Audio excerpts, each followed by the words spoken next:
Hello everyone. इस video lecture के अंदर हम पढ़ने वाले हैं द्रव्यमान केंद्र निर्देश तंत्र। देखिए, अब तक हमने पढ़ा है द्रव्यमान केंद्र के बारे में, सामान्यतः द्रव्यमान क्या होता है और प्रयोगशाला निर्देश तंत्र। तो इस वीडियो लेक्चर का जो टॉपिक है वो है द्रव्यमान केंद्र निर्देश तंत्र। देखिएगा, हमने स्टार्टिंग में पढ़ा था निर्देश तंत्र। हमने स्टार्टिंग में पढ़ा था कि निर्देश तंत्र क्या होते हैं। जब किसी एक निकाय के सापेक्ष किसी दूसरे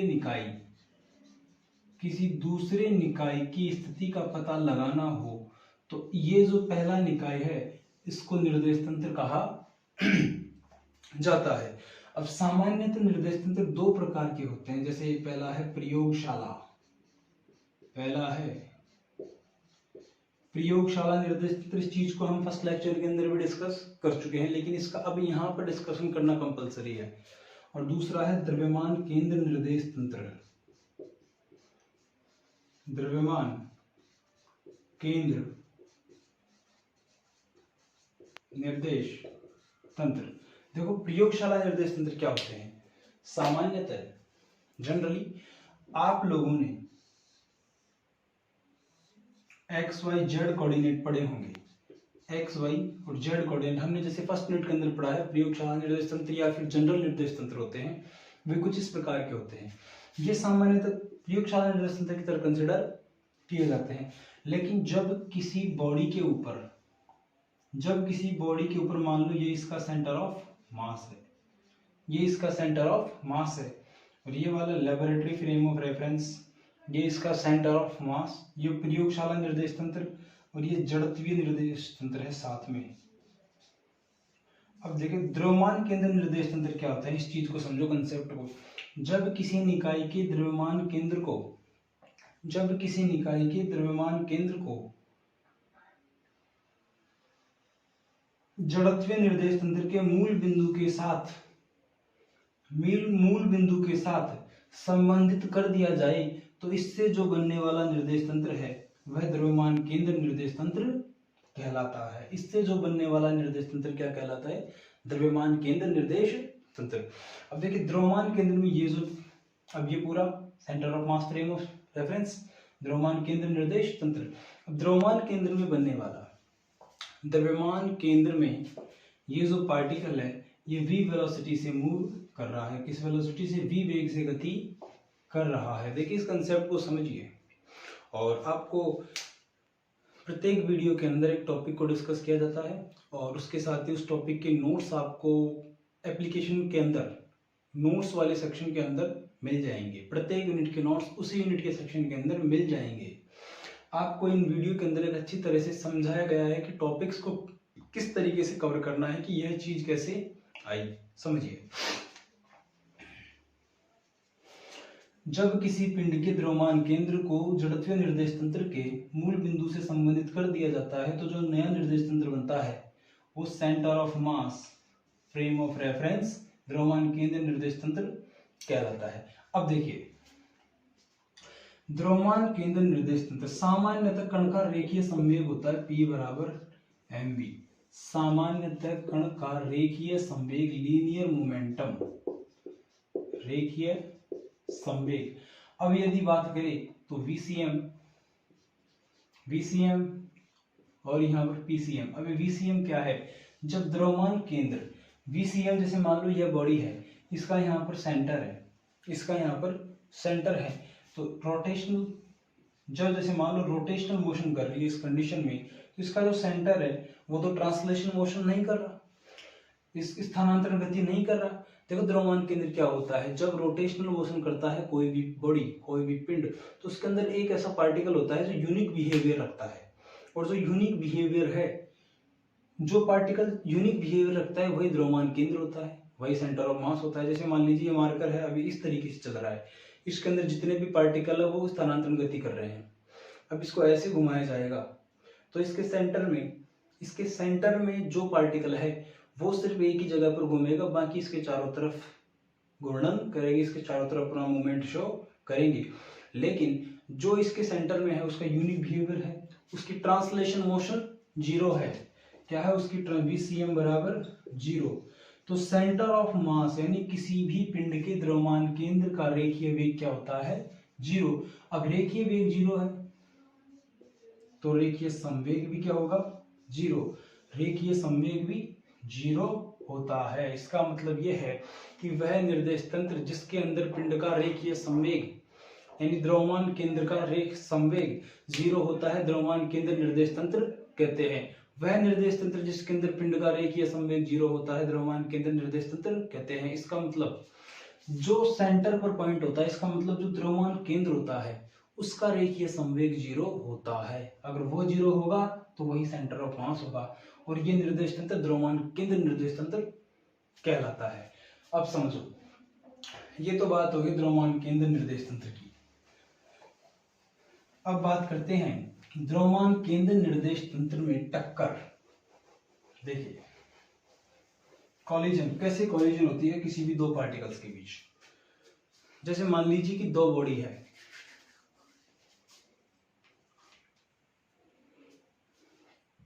एक बॉडी ये है मार्कर, ये सेकंड मार्कर, इन दोनों के बीच टक्कर होती है।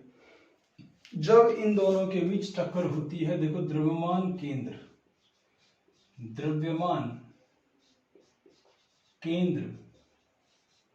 निर्देश द्रव्यमान केंद्र निर्देश तंत्र में टक्कर, द्रव्यमान केंद्र निर्देश तंत्र में टक्कर। जैसे मान लीजिए यहां से एक पार्टिकल है जिसका मास है m1, ये इधर चल रहा है।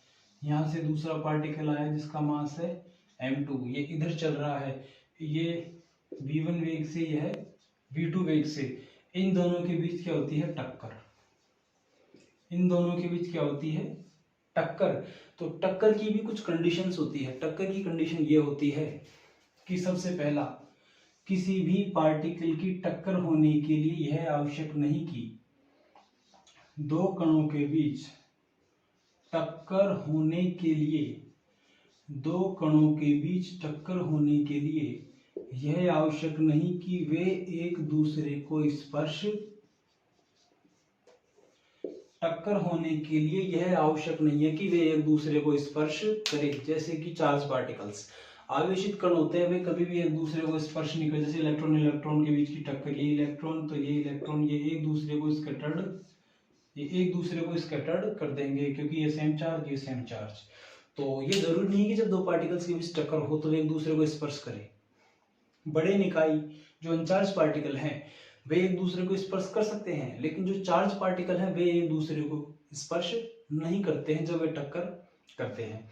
तो इस कंडीशन में देखो क्या होता है, जब दो कणों के बीच टक्कर होती है तो वहां पर हम दो नियम पढ़ते हैं मेनली। एक तो पढ़ते हैं ऊर्जा संरक्षण उनकी, एक तो उनकी ऊर्जा देखते हैं, एक तो उनकी ऊर्जा का संरक्षण देखते हैं और एक उनका संवेग का संरक्षण देखते हैं। संवेग संरक्षण, देखो जब दो पार्टिकल्स के बीच टक्कर होती है तो एक तो हम उनकी ऊर्जा का संरक्षण देखेंगे कि ऊर्जा संरक्षित है या नहीं है। तो सबसे पहले ऊर्जा संरक्षण देखो, जब दो कणों के बीच टक्कर होती है तो टक्कर से पहले की ऊर्जा और टक्कर के बाद की ऊर्जा बराबर होती है, तो उसको ऊर्जा का संरक्षण कहते हैं। ऊर्जा संरक्षण नियम के अनुसार ऊर्जा को ना तो उत्पन्न किया जा सकता है और ना ही ऊर्जा को नष्ट किया जा सकता है। इसको केवल एक फॉर्म से अनदर फॉर्म में चेंज किया जा सकता है। यह है ऊर्जा संरक्षण का नियम। अब देखो संवेग संरक्षण में क्या होता है, देखो जब दो कणों के बीच, जब दो कणों के मध्य, पूरी लाइन लिख देता हूं मैं, जब दो कणों के मध्य टक्कर होती है, जब दो कणों के मध्य टक्कर होती है, तब यदि ऊर्जा संरक्षण के नियम का पालन होता हो, तब यदि ऊर्जा संरक्षण और संवेग संरक्षण के नियम का पालन होता हो, तब ऊर्जा संरक्षण और संवेग संरक्षण के नियम का पालन होता हो, तो इस कंडीशन में उनके बीच होने वाली टक्कर प्रत्यास्थ टक्कर कहलाती है, इलास्टिक कॉलिजन कहलाती है। कौन सी टक्कर कहलाती है? प्रत्यास्थ टक्कर। जब दो कणों की मध्य टक्कर होती है तब वे ऊर्जा संरक्षण या संवेग संरक्षण या दोनों ही नियम का पालन नहीं करते हैं, तो इस कंडीशन में वे टक्कर कहलाती है अप्रत्यास्थ। इस कंडीशन में वे टक्कर कहलाती है अप्रत्यास्थ टक्कर। देखो मार्कर साइड में। इस वीडियो का जो मोटिव है ये यही है, इसके अंदर कोई मैथमेटिकल कैलकुलेशन नहीं है इस वीडियो के अंदर, वो नेक्स्ट वीडियो में हम पढ़ेंगे। देखो द्रव्यमान केंद्र निर्देश तंत्र क्या कहते हैं। जब किसी भी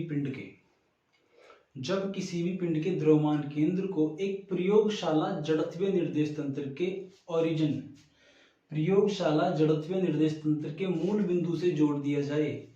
डायग्राम रफ हो गया है, एक बार डायग्रामेटिकली समझाता हूं मैं आपको दोबारा। जैसे मान लीजिए यह एक बॉडी है, ये इसका सेंटर ऑफ मास है।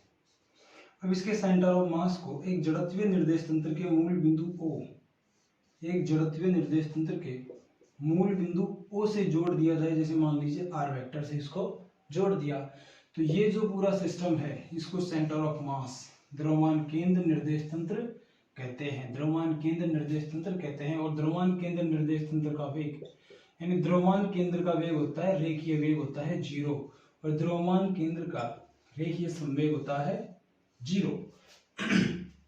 देखो इसको तो कह दिया द्रव्यमान केंद्र। अब द्रव्यमान केंद्र में हम पढ़ेंगे टक्कर। सामान्यतः टक्करें दो प्रकार की होती है, एक प्रत्यास्थ टक्कर और एक अप्रत्यास्थ टक्कर।